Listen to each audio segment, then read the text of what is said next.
The fact that these kids couldn't even depend on parents is what blows my mind. This gets me so mad. I get so emotional. This man had everyone brainwashed in the palm of his hands. The justice system is broken. It really broke me down to find out the things that happened. A lot of them were okay as long as the check cashed. That is not normal. That is not okay.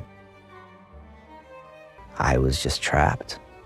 Early 2000s Nickelodeon was a rite of passage. For millions and millions of people, basically an entire generation, it inspired them with the colors, the lights, the cameras, the shows. You just really had to be there. But unfortunately, the stars were suffering in silence. Lives were ruined and shaped by this network. And there are a lot of people that are coming out and finally sharing their stories. Let's talk about the documentary that is setting the internet on fire, Quiet on Set, and go through every episode. I'm going to talk to you guys about each episode in detail, and then I'm going to talk to you guys about what has happened since the documentary has debuted. In episode 1 and during the early 2000s, we are introduced to Dan Schneider. And Dan Schneider is this man who is Nickelodeon's golden boy. He has created a show called All That on this network, and it is a show that really takes Nickelodeon into the next level. It's a show that puts Nickelodeon on the map. No one had ever really done sketch comedy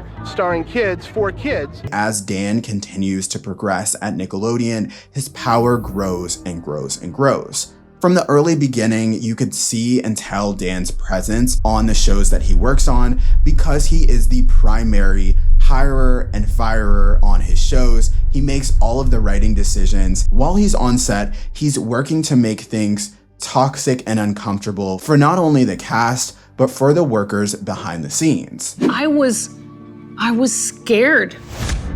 In episode 1, it sort of details how the show's writers were wrapped into Dan's world and his sexualization of kids and the cast on the shows that he produced from the very beginning. It starts off talking about an example of Penelope Taint, which is this character that he created for Amanda Bynes. Penelope Taint? Now, we all know what the word taint means. The women specifically said, we think this is kind of inappropriate. And he's like, yeah, that is that area, but let's not tell anyone. It's just an inside joke.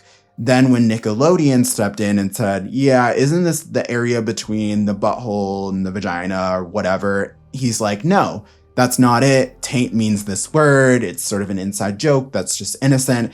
And then they continue to write the script for this character. So you sort of see early on in this episode, as an example, how Dan was able to talk his way out of a lot of things and the power that he had in the writer's room. With Dan discovering Amanda Bynes, this really set his career up for success from almost the very beginning. Amanda was ahead of her time. She had great physical comedy. She also was so great with timing, and this was something that a lot of networks hadn't seen before. And with Dan linking himself to Amanda, with Amanda continuing to do so great on these sets and continuing to have these shows even on different networks, Nickelodeon would propel both of them to stardom. This was terrible for the actors on these sets though, because as Dan continued to have these sexualized jokes and innuendos, it continued to create this really weird, toxic environment on these sets and shows. But besides the cast, he sunk his claws into the female writers and the production assistants. He would make him massage his feet and his back. He would force them to do things in rooms that made them uncomfortable. He would bring up uncomfortable conversations in front of other people and just watch them squirm. There were times when he would hire some of them and force them to split salaries, which was against labor laws and I'm sure some acting laws as well. He would hire them and fire them and replace them with men. There were many instances in the first episode alone that provided some context as to not only how Dan felt about the cast and children, but how he felt about women as well. But it was these same women that he was hiring and firing for no reason, these same women that he was requiring to do inappropriate things to him on set and demeaning to them, women that he was forcing to have these health issues because he was overworking them, that would ultimately be Dan's demise. So my lawyer filed complaints against the production company for gender discrimination hostile work environment. Episode 2 provided a lot more details to Dan's power on set, and it talked about the pedophiles. First, I'm going to get into the pedophiles, and then I'm going to talk more about Dan. On some of these sets, parents were not allowed to walk their children around on the set. We as parents were not allowed back on the set. We were graded by a production assistant. Episode 1 and 2 talks a lot about families, and they detail some of the instances where some of the families, the mothers specifically, it seems like, pushed back on some of the choices that the writers would make. She's like, Tracy, come on, do it for Brian. Just shut up. And I was like, yeah, but things are weird here. There was this weird sense of you couldn't really walk your child around. You couldn't really push back in the writer's room. You couldn't really question things as a parent. And this allowed predators to come into the network and do things that were just so disgusting. Enter in Jason Handy. Jason Handy was described in episode 2 as this sort of all-American guy. He was a guy that grew up in Oklahoma, had hopes and dreams of working on a set. Nickelodeon hired him, and I believe he basically was working for free. But he was, as a production assistant, tasked with walking a lot of the actors and actresses, the children, essentially, around the set because their parents couldn't be there. And he worked on the cast of all that. Episode 2 sort of starts off with this girl named Brandy, who had hopes and dreams of working as an actress since a very young age. She loved Disney and Nickelodeon. She reminded me, as her mom was describing her, a lot of myself. I have loved Nickelodeon since probably the first time I ever watched it. I still do get so much nostalgia from watching a lot of these shows. She had hopes and dreams of doing that. And one day she got casted on all that. They were looking for kids to act as extras in a school scene. Jason Handy was the person to walk Brandy around, as her mother wasn't really allowed to walk around on set. Jason seemed to really like Brandy, and Brandy was excited about this. She told her mother later on that day that they exchanged email addresses, they exchanged phone numbers. Jason said that he could get her a lot of jobs, and he seemed to really like her, and she said that she was so happy for her daughter, that her daughter made this innocent connection. And it was innocent at first until it wasn't. She said that at first, Jason and her daughter would email, and it seemed like pretty innocent emails. It didn't really seem like there was much going on between them. But then all of a sudden, she said one day she was standing next to her daughter was on the computer, her daughter shut the computer, ran to her room, and slammed the door. She goes into the room and asks her daughter what's wrong, what's happening. As her daughter is crying, she then says, I got an email from Jason. It was a picture of him naked masturbating. At that moment, she was going back and forth between how she felt about this. On one hand, she could contact the police and say, this happened to my daughter, I want to press charges, and go through that entire process. On the other hand, though, she was saying that she was concerned about the long-term effects of what this would do to her. Not Brandy, her daughter, but Brandy's mother. She was concerned about how people will look at her as a mom, and she didn't really know which option to choose at first, but ultimately she chose the latter. She chose not to tell anyone in hopes that Brandy would just eventually get over what happened. I finally told myself, I can't call the police. I want to stop here for a second and say, I'm not a parent, but I couldn't imagine, first of all, having to make this decision, but I couldn't even imagine having the second option. I don't think I would ever consider how I would feel, how people would think about me in this situation. I would just be thinking of my child, I would just be thinking of, what is this going to do to my kid? We have to right this wrong. We have to process this motherfucker to the fullest extent of the law. And I just don't know why she would be thinking about what other people would be thinking about her. This seems to be kind of common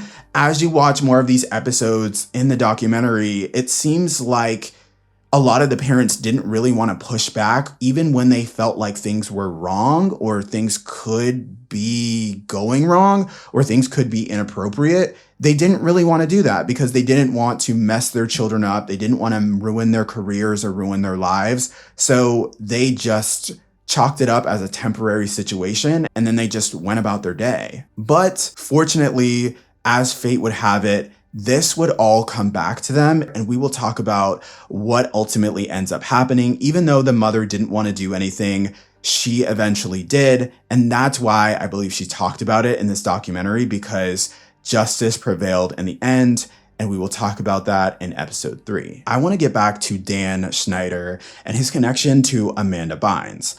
As Amanda is becoming more successful, and her success is also linked exclusively almost to Dan's success, the two are gaining a lot of traction at the network. This is around the time that Amanda Bynes was on the show What I Like About You. She's 16 years old, she's gaining her independence, she's feeling herself, and rightfully so. She is a very talented individual. Throughout her career, even as a child star, her parents have been very protective of her. They didn't allow her to go out past curfew. They didn't allow her to have a boyfriend. They were doing what they felt was right. But because Amanda was gaining this notoriety and this fame, and everyone was obsessed with her around this time, she naturally wanted away from her parents. This is when the conversation of emancipation comes up. What your child wants is to be called a legal adult. In order to do that, your child needs to petition the court. This is also the perfect time for Dan to support the emancipation, because if Amanda is emancipated, she does not have to deal with child labor laws. She can work as long as she wants to. She can work as long as he probably wants her to. He gets with Amanda's lawyers, her managers, all the people around her, and they fully support her becoming emancipated from her parents. This fully shocks her parents, though. They have no idea that this is happening behind the scenes. And when it is all said and done, unfortunately or fortunately for Amanda Bynes, she is not emancipated. This ruins her relationship with Dan Schneider, and their relationship just sort of fizzles out. As an aside, I want to talk to you all about Amanda Bynes. As the conversation has come up about this documentary and the people in the documentary, a lot of things have resurfaced when it comes to Amanda.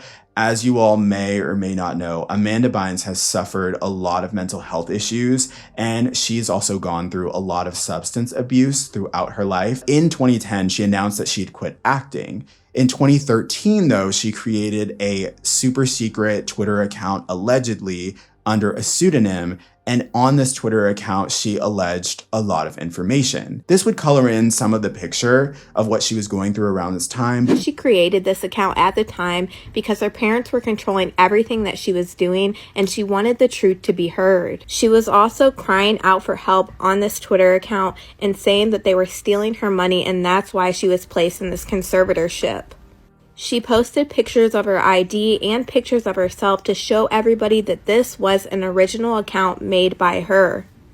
And here are some of the things that Amanda Bynes said on this Twitter account. I've been forced to deny this account again to prevent them from having me committed against my will again. Can you imagine having an abortion at 13 because your boss impregnated you, committed because your father touched you, exposing the truth and then having your freedom threatened? And in this message, she actually puts a secret message in there, and it talks about Dan Schneider. And here is this blind item that has a secret message hidden within this, and this is from Amanda Bynes. And in the beginning of this message, she puts capital letters in weird places, and then you find out what each one of these capital letters is saying. I tried to highlight each word where these capital letters are, just so you guys can see exactly what I'm talking about. The first capital letter is D, and then an A, and then an N, which would spell Dan, and then D, then I, then D, which would spell did, and then I, and then T, which would spell it. So altogether, this message is saying Dan did it. She then went on to say, the jig is up. They use me and my talent only to have me committed and steal millions. And during this time, Amanda Bynes' official account was discrediting this account and everything that it was saying. So then she posted, my parents are the ones tweeting on the Amanda Bynes original account. I am deleting this account. Please pray for my freedom and chance to have control over my finances. But just keep in mind that she was going through a lot as she was tweeting all of this information. So now that Dan Schneider's relationship with Amanda has ended and his contract with the WB for What I Like About You is ending, he heads back over to Nickelodeon, where he has an extraordinary amount of power. And this power was way too much for this type of person. It is power that he wielded in crazy ways, hiring and firing, making decisions based on whether he liked you that day or whether he disliked you that day. And this would show even in his sketches with kids. Some of these sketches that Dan was writing for kids to perform on the network really showed that he wanted these children to look at him as a god.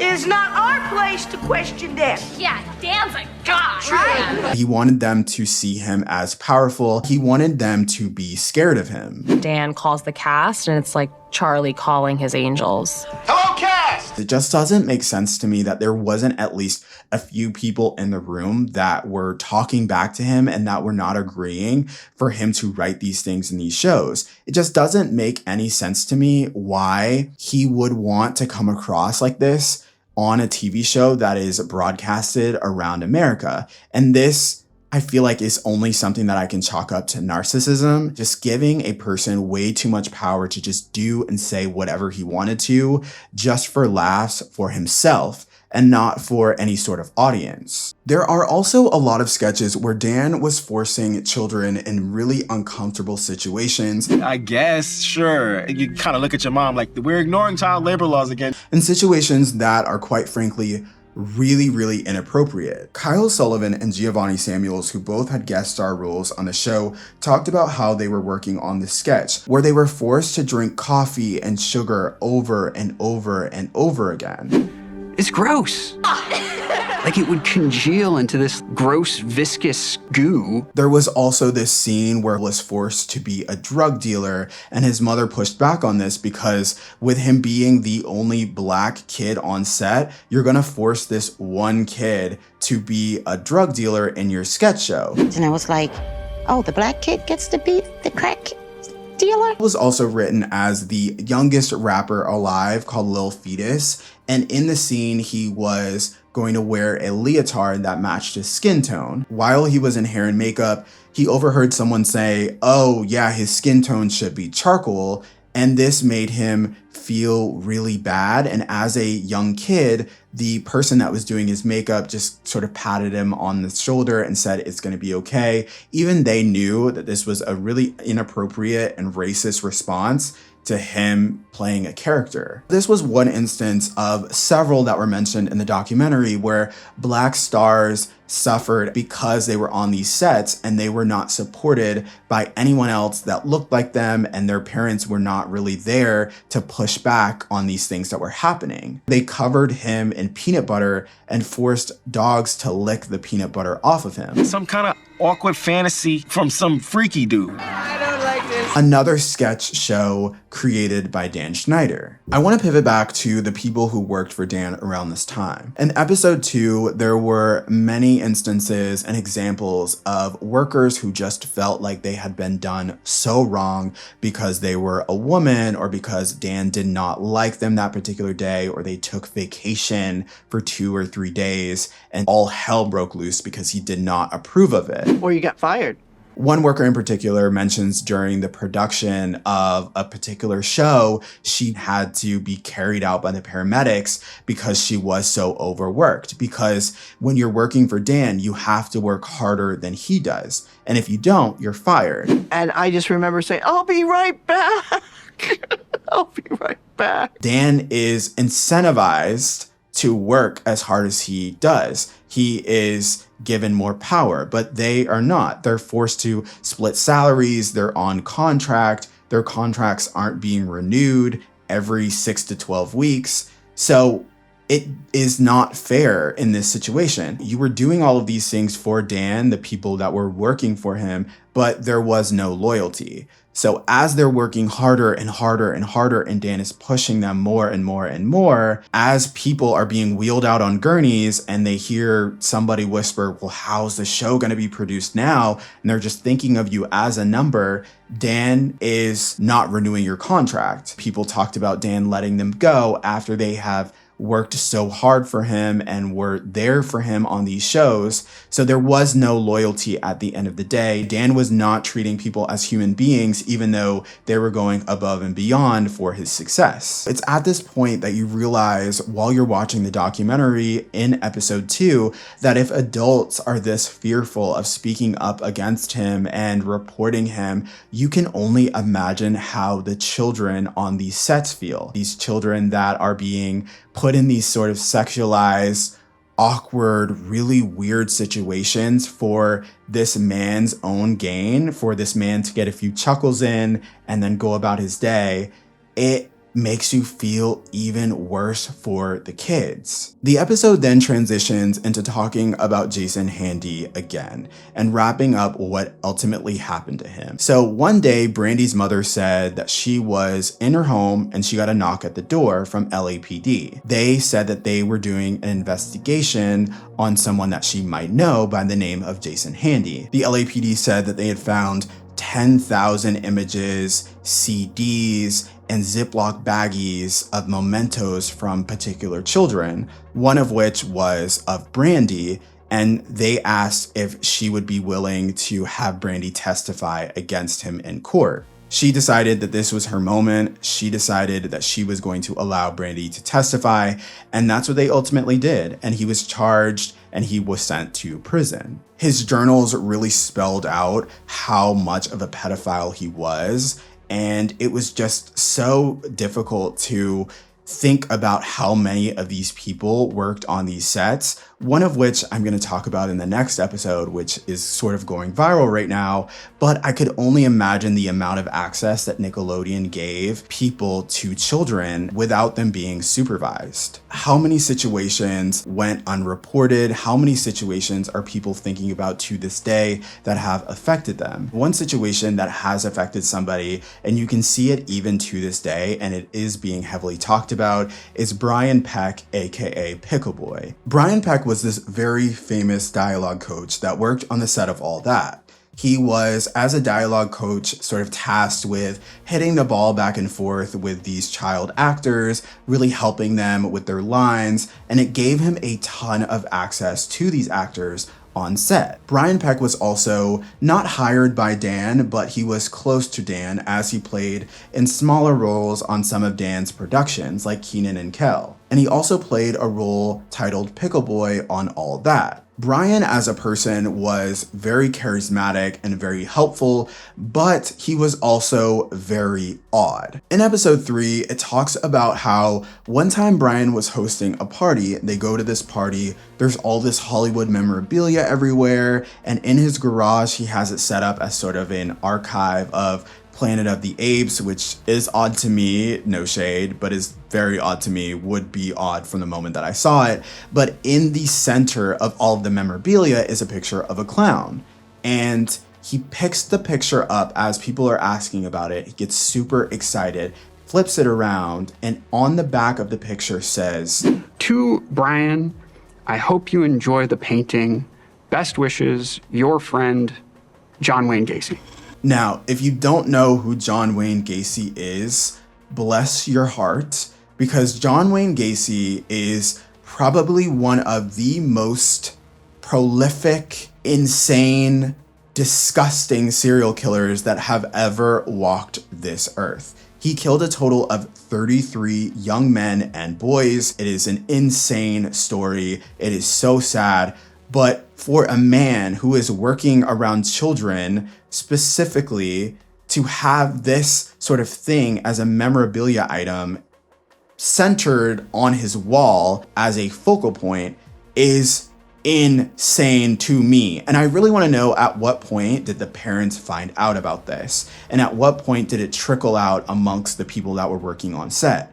Because as we know, people who work in an office, people who work in a smaller environment, people talk. And there's a lot of conversations that are being had about your personal life, my personal life, etc. So I want to know why people did not think that this was a red flag and something to bring up or something to talk about or something to warn someone of. There was also mention that he then took people into his room and he had a stack of mail from John Wayne Gacy, correspondence from John Wayne Gacy, and this is when people ultimately found out for sure that he was not lying and he was telling the truth. Him and John Wayne Gacy were in fact friends, and they had been corresponding together. John Wayne Gacy died in 1994, so this had to be many, many years after he had passed away, fully proving that he had held on to the shit and that it had meant a lot to him. It was only a few months after this instance when it was announced that Brian Peck had been charged with 11 counts of sexual abuse against a child, and this was announced at a table read. During this table read, they made all of the parents and all of the families leave the room, and they mentioned it to the kids, and they asked the kids if any of them had an uncomfortable experience around Brian. I don't know where their mindset was with this, but there's a lot of this that I don't understand, I don't get. Maybe it was to make the kids feel comfortable. Regardless, you would think this is legal information. This is information that they're going to find out anyways. So for you not allowing children to have support of their families in this situation just further speaks to the network's mindset during this time. It was during this table read where everyone was sort of suspecting who this child actor could be because he had worked with many children and he had sort of groomed many children around this time. And this is when in episode 3, we are introduced to Drake Bell. My name is Drake Bell, and I came here today to tell my story. It was in episode 3 when we hear Drake's courageous story that began with him talking about him as a really young child actor. From a very young age, Drake knew that he wanted to be an actor, and his dad fully supported him in this. His dad was divorced from his mother around this time, and they detailed how he would take his child from the moment that he got out of school to all of these auditions until 10, 11, 12 o'clock at night, and all he wanted was to be on stage. As a little kid, he booked a number of different jobs. You can't catch all 150 Pokemon by yourself. So close. And this would ultimately lead to him being on The Amanda Show during their first season after he had auditioned. Drake said that everything felt like his dreams had finally come true. He had done all of this work to finally be on a full-time show. He felt like during the time that he was on camera, as soon as the camera started rolling, he was just having fun, sort of bantering back and forth. And he said that all of this really ended whenever Nickelodeon moved to Sunset Boulevard, and this is when Brian Peck entered the picture. With Brian Peck working on Nick at Sunset, he met Drake during the first season of The Amanda Show.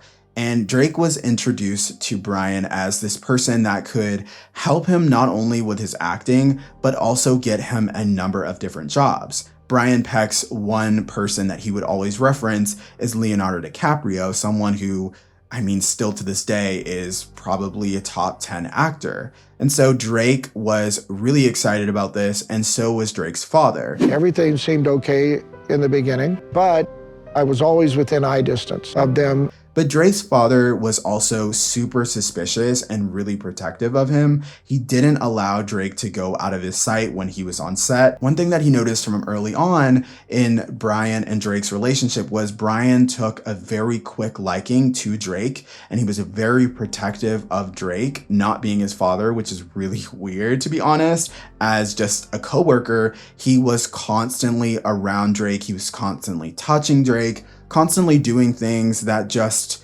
didn't seem right, and he was doing things for Drake that Drake could do on his own, like fixing his shirt, things like that, and he brought this up to production. One of the responses that he got from production was, well, Brian is a gay man, so maybe you're just homophobic, maybe you're bringing this up because you have prejudices against gay people. This is when Drake's dad decided to drop the topic. I was ostracized, and so I backed off. Brian started to then integrate himself more and more in Drake's life outside of him being in the studio. Brian would offer to drive Drake around. He would offer to go to Drake's shows, and he would show up there. He would travel many miles to see Drake. He would take Drake to Disneyland. He would also go to festivals where Drake was at. He would give Drake really inappropriate gifts. Drake definitely felt like this was an innocent relationship, but his father was seeing in between the lines, And it was really hard for him to bring this up because this guy was very powerful and had a lot of connections. And that is when Brian decided to then put a wedge between Drake and his dad. Brian then started inserting himself into Drake's relationship with his father, fully sort of driving a wedge in between them. He started contacting Drake's mother to get him on his side, and then ultimately Drake decided to change management. He didn't want his father to manage him anymore. He wanted his mother to manage him. And this was all a part of Brian's plan. Brian knew that Drake's mom didn't really want to be involved in his career. She didn't really want to drive him around. She didn't want to go to auditions. She didn't know much about the entertainment business because it was all Drake's father that was sort of behind the scenes helping Drake out with this since a very young age. And so she was completely hands off. Brian was the person that was taking Drake to these auditions. He was staying with Drake until late at night. He was allowing Drake to stay at his house, spend the night. This was all a part of Brian's plan. He had worked his way into Drake's life and in every aspect of Drake's life. And this is when it happens. After Brian had started to groom Drake and started to get closer and closer to him, he mentioned that one day after he spent the night at Brian's house, he awoken to Brian sexually assaulting him. And you can see in this documentary in episode 3 and 4 how uncomfortable he is to this day talking about the situation. And it just got worse and worse and worse and worse. It is his complete right to tell us exactly the amount that he wants to, whatever he is comfortable saying, but he doesn't really go into too much detail about what exactly happens. He just talks generally that he was assaulted and it continued from that moment on. Why don't you think of the worst stuff that someone can do to somebody as a sexual assault, and that'll answer your question. He talked about his mindset in that setting when it happened, which was he knew that his life was going to change. He was super fearful of what was happening, but the future that he had at the network, the future that he had with his relationship with Brian. He kept the secret, obviously, for a long time. We are just now finding out about this situation. He mentioned in episode 3 that when he would have these really great highs in life, they were really overshadowed by this terrible situation that was going on with Brian, this situation that continued after this one morning. One day, Drake detailed that he was at his girlfriend's house and Brian was calling him over and over and over again. Brian and Drake had plans to go to Disneyland that day, but Drake said that he was fearful of what Brian was going to do and he did not want to go to Disneyland. He eventually then answered the phone in front of his girlfriend and his girlfriend's mother and said, "Hey, yeah, sorry I double booked. I don't want to spend time with you today. I'm going to stay with my girlfriend."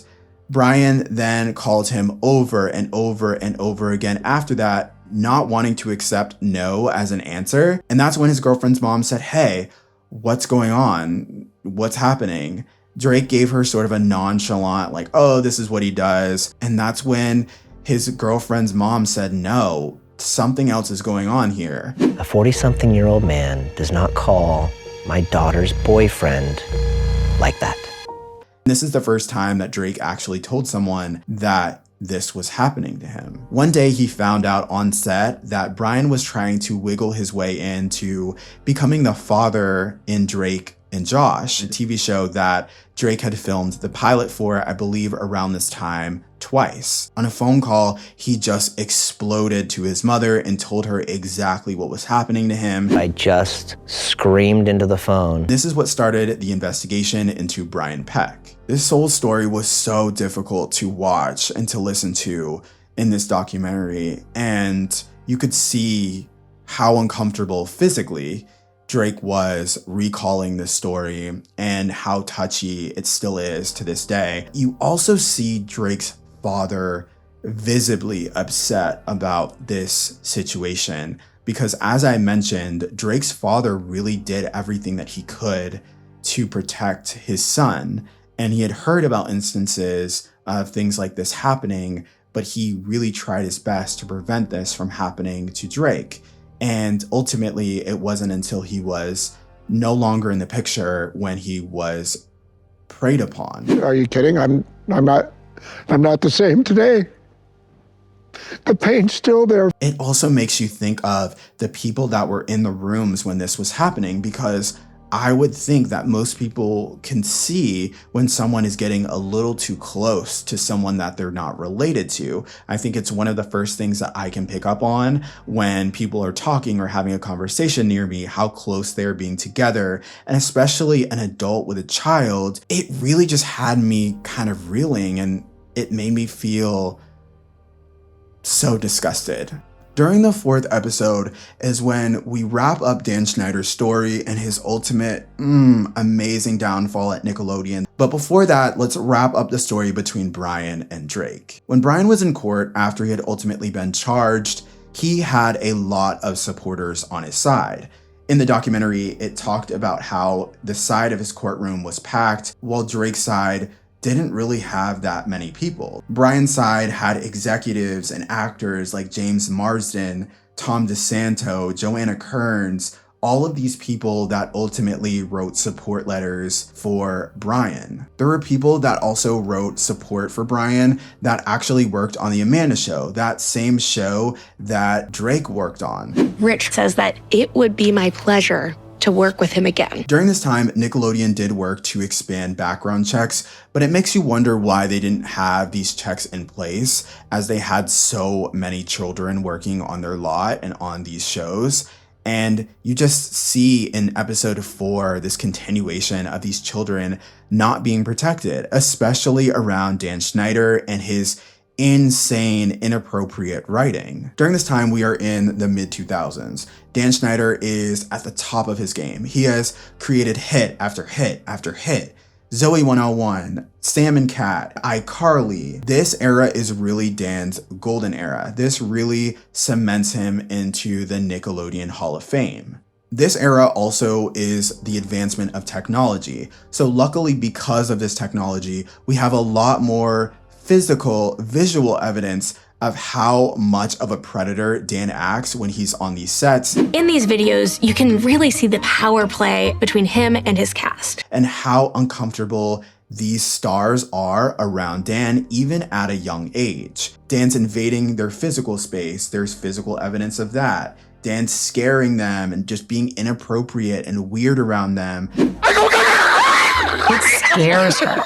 There's instances of him being in hot tubs with them and being in sketches with them that are inappropriate. Because of these advancements, we do have a lot more visual evidence, even behind the scenes, of what he's doing to these people. It really shows the power dynamics between Dan and these people, because they're not saying anything. They're just pretending it's not happening. They're disassociating in order to deal with this. Jeanette McCurdy detailed how just vile he was to them and the name calling that he would do to them. He'll call people idiots, buffoons, stupid, dumb, sloppy, careless, and spineless. Child actors are shaking weights in a questionable way. You have characters that sole purpose is to look good and to be sexualized for boys. You have copious amounts of sexual innuendo. There's this crazy backpack episode with Jamie Lynn Spears on Zoe 101 where one of the actresses on set details that Jamie Lynn is being forced to open this candy goo, and the candy goo goes on her face when she opens it, and someone on set says, "It's a shot."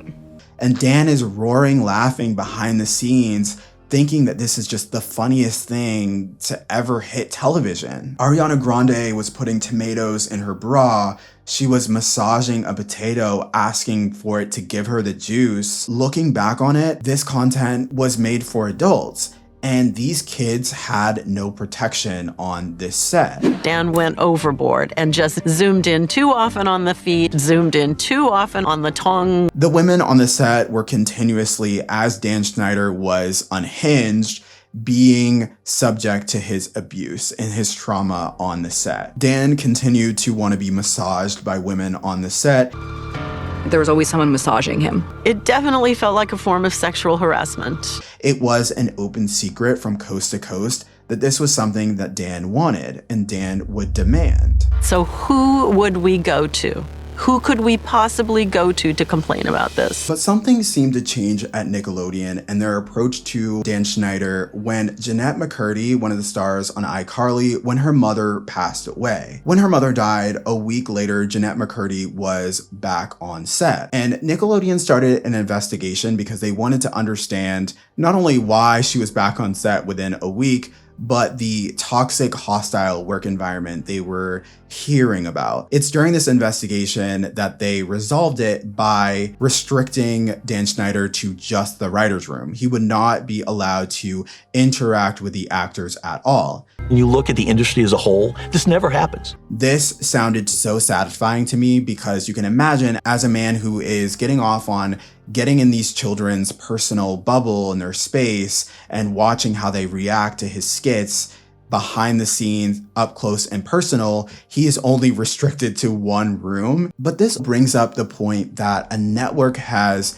kept a man as a writer that is so inhumane to his workers that you restrict him to essentially one room and a bathroom. Why they would say, you know what, you treat these people so horribly and it is creating such a crazy work environment that we're still gonna have you work here, but you are restricted to this 5x9 room. Why they didn't fire him is as simple as they wanted to make money. They wanted to continue the success that he has brought to the network, but they were trying, I think at this moment, to juggle making good business decisions, but also protecting the children on the set. But this was a little too late, to be honest. Let's just be honest with that. 3 years later, during the Me Too movement phenomenon, if you don't know what that is, it is a movement that swept the country. Thousands of women around the world spoke out against sexual harassment using just 2 words, Me Too. Now there are millions of Me Too's out there on social media. And it was during this time when Nickelodeon decided to launch another investigation into Dan Schneider. And after their investigation, they decided to let him go. Dan would no longer work on Nickelodeon, and he really has not worked ever since then. There's been conversation about him coming back to television programming, but I don't know of a single job that he has held after his run with Nickelodeon. And rightfully so. He should never be allowed on a set to be around people in his life. The end of the 4th episode really focuses on putting a bow to Drake's story and talking about what happened to him after his sexual assault and where his career and personal life went.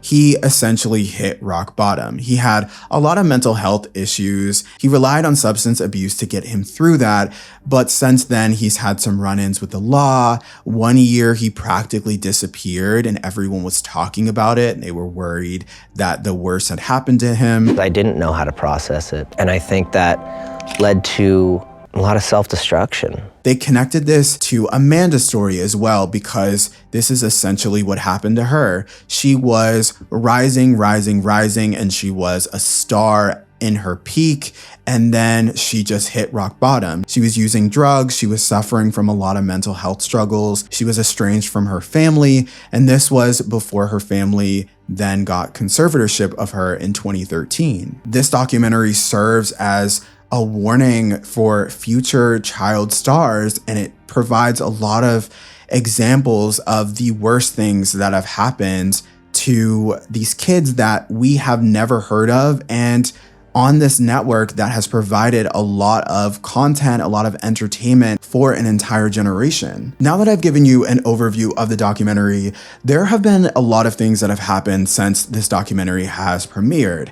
It has been really polarizing, I feel like, for the entertainment industry because there were a lot of people on these sets. There have been a lot of people that have come out of Nickelodeon, and a lot of them have responded. In a 19-minute video with an actor named Boogie, Dan Schneider responded to all of the allegations in the documentary. Now, I'm not going to get into every response that he had for every allegation because honestly, I feel like in my video, I want to focus mostly on the victim stories. I want to give more of the voice to them because I don't give a fuck about Dan Schneider. He did what he did, and honestly, a little too late if you're asking me. But he did respond to several different points that I want to point out. The first thing that Dan Snyder did was he wanted to apologize for his actions from the onset. He said that what he did was wrong. A lot of the jokes that he wrote were inappropriate, and the way that he acted on set was totally wrong, and he would do things differently now. The fact that I participated in that, especially when I was leading the room, it embarrasses me. I shouldn't have done it. It was the wrong thing to do. I'd never do it today. I'm embarrassed that I did it then. He got choked up a few times during the interview, it seemed. He got the most emotional when he talked about Brian Peck and how Brian was able to wiggle his way back into Nickelodeon after he had been charged and after he was a registered sex offender. I don't understand that. I don't understand. Yeah. I appreciate you sharing that, man. Are you okay? You want to take a minute? Yeah, I'm all right. Let's keep going. He criticized the adults that wrote letters for Brian Peck when Brian was charged for sexually assaulting Drake, because he said that the adults knew that there was something that he was charged with that had to do with a child. So he doesn't understand why they would still support him, even if they had a limited amount of knowledge as to what went on. It just doesn't make any sense. They knew he had confessed to some degree, and they still did this.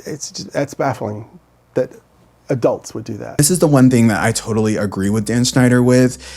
People are now coming out and defending themselves for supporting Brian Peck by saying that they didn't know the totality of the situation, but it is up to you to morally search within yourself as to whether you want to support a man that you know is being charged with sexually assaulting a child. And I feel like for most people, morally, they would not write a letter of support even if they had a limited amount of information. That doesn't really sit right with me, and I don't think that sits right with most people. It's just giving you didn't ever think these letters would surface. You didn't think anyone would ever release this information, and so now you're trying to save face. But now we know who you are. Speaking of saving face, back to Dan Snyder, he said that he did support Amanda Bynes becoming emancipated, and he said that he didn't take her in when she ran away from home. That was a story that was mentioned in the documentary. I called someone who I knew was fairly nearby. That person was able to go and pick her up. Then I knew she was safe. I felt better. She ended up being taken to the police. But he said he supported her just like any other member of her team, just like her manager, just like her lawyer, and the people in her life. He also responded to the several Black actors who talked during the documentary about how they never felt fully supported by Dan, and they just felt like they were essentially a diversity hire for him. They never felt like their careers could go anywhere. They had issues on the set with racism. He said that he has always been a champion of diversity. Diversity has always been very important to me in my shows. Since he started his career, he said that he always wanted to have a diverse cast and a Black lead. And you can go back through his catalog of shows and through his movies, and you can see that. So the interview overall didn't really feel satisfying, but as I mentioned, a little too late. There's nothing this motherfucker can say at this point that would excuse or explain or make us forget what he has done. People have not only been waiting for responses, not only for the people that were in the documentary, but the people who weren't interviewed for the documentary. So for example, Josh.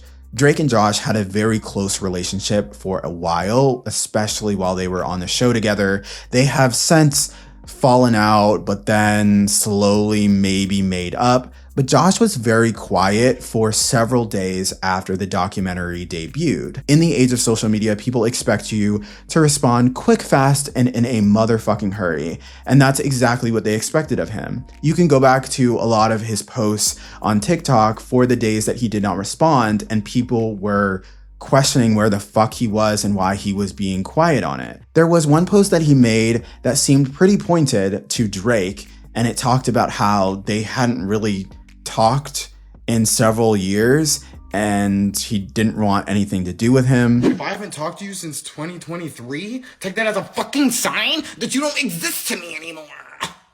Damn, you fucking bug. You got sprayed with the raid. Bye. See you never. But since then, he has commented on it, and he said, quote, "I finished the Quiet on Set documentary and took a few days to process it. I reached out to Drake privately, but want to give my support for the survivors who were brave enough to share their stories of emotional and physical abuse on Nickelodeon's set with the world. Children should be protected. Reliving this publicly is incredibly difficult, but I hope it can bring healing for the victims and their families, as well as necessary change to our industry. To be honest, I did not like this response. His response was giving PR. It took me several days to come up with a response that everyone would be happy with, but it's not up to people to respond in the way that I want them to respond. Speaking of Drake and Josh, people have been digging up footage of them together, footage of them outside of the show, and there's one video in particular that shows a conversation between Drake and Josh talking about each of their first times. We all know now, thanks to Drake courageously coming out and telling us that Drake's first time was not what he wanted it to be, and it was not legal, and it was not right. And in this video, Drake is disassociating. He does not look like he wants to be there. He does not look like he wants to have this conversation. And in hindsight, this video is so uncomfortable to watch because physically you can just see that Drake does not want to be anywhere near this conversation. Where you know you're in the most trouble of your life, but you've also had this monumental moment and it didn't go as you planned and you really wish you had a do-over. But it is what it is, and that's your story for life. One of the craziest responses, Devon from Ned's Declassified was on TikTok Live, and people were asking him about the documentary. He said that he had watched the documentary, and then later on in the live, he joked about his experience on the set. Daniel, we told you never to speak about that. Get back in your hole, Daniel, and give me your holes.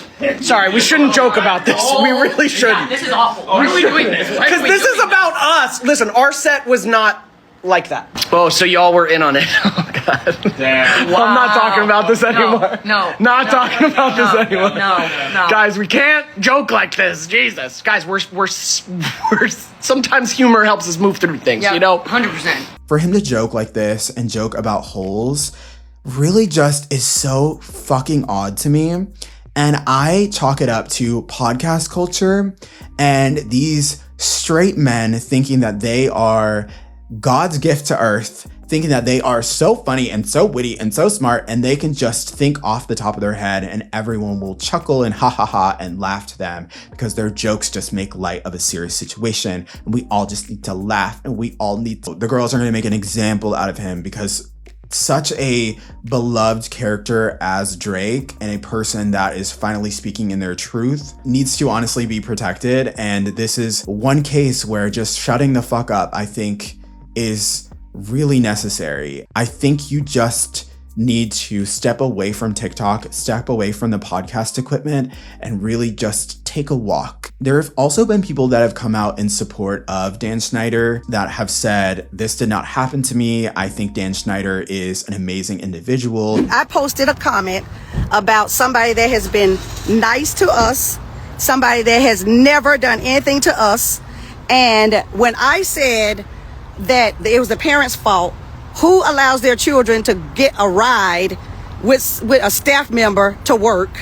Who allows their children to spend the night with staff members? I didn't watch the documentary, and I have no plans on watching the documentary because I want to remember Dan Schneider as the person that he was to us. We had an exemplary ride with Nickelodeon. We had an exemplary ride with Dan Schneider. The man is a genius. He does have some support. There are people in comment sections right now saying, listen, I blame the parents. I blame people who are allowing their children to be in these compromised situations. But overall, people are really holding Dan's feet to the fire. They're also holding the feet of people who have supported Brian Peck when he was on trial. I know right now, a lot of them are just hoping that the situation will go away, but I'm happy that I could explain the situation to you today. As this story in this documentary continues to gain more publicity, I can only imagine how we're going to hear from a lot more individuals on these sets, a lot more experiences,